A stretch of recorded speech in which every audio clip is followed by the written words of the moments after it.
Okay, then last month we didn't answer. Jason Salzarulo asked, Dave, what are your thoughts / feelings about what is happening in Gaza? He asked again on January 8th. Hi, I'm a longtime reader of Cerebus. With recent events, I would really like to ask Dave what his thoughts / feelings are concerning the genocide in Gaza. If you could pass this question along for the February session, I'd really appreciate it, which you have done. Sincerely, Jason Salzarulo. Yeah, sincere apologies, Jason, that we didn't get to your question. It was late in the proceedings, and that's when my paperwork is starting to look like a shuffled card deck, and just missed it. The bottom line on Gaza, in my humble opinion, is that the world persuaded Israel to trade land, Gaza, for peace. The Philistines got their land, and Israel got October 7th, with a sincere promise from Hamas that October 7th would be repeated again and again and again until all the Jews are driven into the Mediterranean. So at that point, it's kill or be killed on a grand scale. This is what the Orthodox Jewish right said was going to happen, and the Orthodox Jewish right was right. Never trust the Philistines. That isn't xenophobia or Philistinophobia or Islamophobia. That's trusting to the accumulated weight of historical evidence. Never trust the demonstrably untrustworthy. We, the Palestinian people, quote, we, the Palestinian people, unquote, is theoretical as long as the Philistines are in charge, and the Philistines are in charge. Until you have a way of voting the Philistines out of office, the Philistines' rules prevail. If everyone in Israel is a legitimate military target, men, women, and children, which are the Philistines' own chosen rules, then everyone in Gaza is a legitimate military target. Kill or be killed. I see there being a common problem between Gaza and Ukraine, which is no elections, where the will of the people, we the people, is not being expressed and structurally can't be expressed because elections aren't being held. You have a de facto and de jure dictatorship. If the US and the UK and Canada could hold elections during World War II, Gaza and Ukraine can hold elections during their present conflict. There are no good reasons anywhere and at any time not to hold elections. Only excuses. Quote, from the river to the sea, Palestine will be free, unquote. Not without elections involved. Elections equal freedom. No elections equals dictatorship, period. There's a lot of different opinions on this, Jason, so there you go. That's the best distillation I can give you of where we are right now and why I think we're where we are. My thoughts on Israel and Palestine, and I freely admit this goes back to 4 or 5 rounds of what, why can't there be peace thing. I mean, so we're talking probably 15 years, maybe even 20. Was that at one point when things were really, really, really good, and everybody was all hopeful that okay, we're finally going to have peace in the Middle East. I had read and then they went to crap for the umpteenth time. I had read an article that was like, okay, here's a map of Israel when it was founded, and here's, I think the 67 war, and here's and the occupied Jewish occupied settlements are growing, and one of the many peace plans was, okay, they have to go back to the 1967 boundaries. And I'm like, that was like 30, 40 years ago. At a certain point, it's not going to happen. And, right. And the other part of it that was in this article is, they're talking about, the one state solution isn't going to happen. And I'm going, what's this? And I'm reading it. And it's like, okay, West Bank, Gaza, and Israel are all going to be one country. And I'm like, yeah, that's not going to happen. No one's going to be happy with that plan. And then, it's, the two-state solution's falling apart. And I'm going, okay, so you want to put the West Bank, which is on one side of Israel, and Gaza, which is on the other side of Israel, is going to be, quote, one country. Logistically, this doesn't work.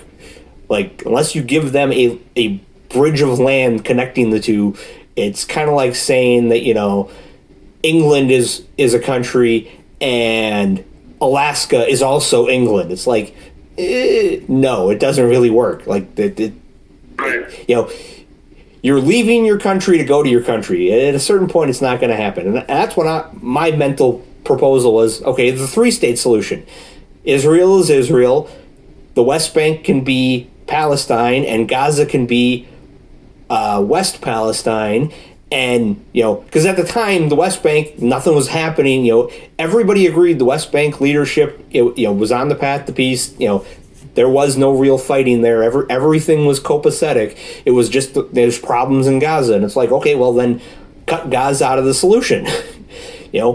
Make peace between the West Bank and Israel, and Bob's your uncle. And then when Gaza gets their crap together, okay, let's go with that.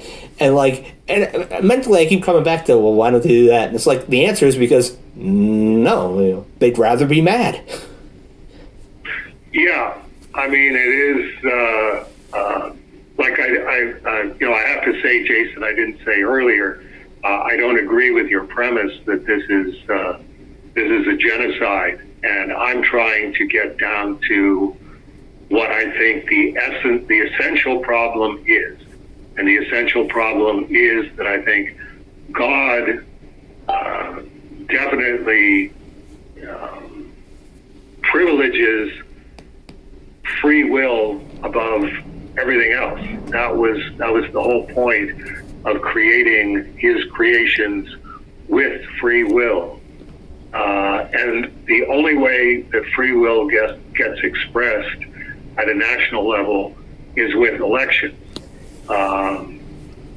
Everything that screws up in the Middle East peace talks is usually because on the Gaza side and the West Bank side, the people are dealt out of the equation.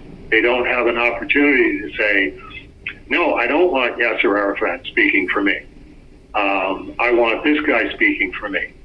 Benjamin Netanyahu is definitely walking a tight wire right now in terms of, he's, on trial for corruption, but is also, holding together this coalition government that includes, the Orthodox Jewish religious right as one of his major tent poles. And they're going, if you try and turn this into, let's all just, join hands and be happy and friendly, then we're pulling out of this because you're trusting the Philistines, and you don't trust the Philistines. You know that's the case. Benjamin Netanyahu has to win an election. He has to call elections. I think why it's not happening right now is because as much as he's very unpopular in a good chunk of Israel, nobody has a better solution than what he's got right now, which is, okay, I trusted the Philistines. I shouldn't have trusted the Philistines. We're going in, and we're definitely going to hold the Philadelphia corridor between Egypt and Gaza, so they're not able to rearm themselves. And he's as much as said to his cabinet, to the horror of a great portion of his cabinet, I would trade the hostages for hanging on to the Philadelphia corridor. If it comes down to, no, you're not getting your hostages back until you withdraw, then it's like, no, I'm not doing that, because it's, as Winston Churchill said about the Germans at the time, his experience with the Germans, the hunt is either at your throat, at your feet, or at your throat, and that's really what I see as being the situation with definitely with the Philistines, not with the Palestinian people, the people who live in Gaza and the people who live in the West Bank, the dictatorship that's ruling over them. And that was the same problem in Germany. It was a dictatorship. We held elections just long enough for us to take power, and now no more elections. So it's like, okay, deal with the dictatorship on a dictatorship's terms, deal with the democracy on a democracy's terms. And that's as I think as deep as we're going to go into that one. If you have any finer tuned question, Jason, that I don't want you to go away from this going, well, they just avoided the question that I was asking. As I say, I don't agree with your premise. I don't see it as genocide. I see it as the Philistines called it. It's kill or be killed. Either we eradicate Israel or Israel eradicates us.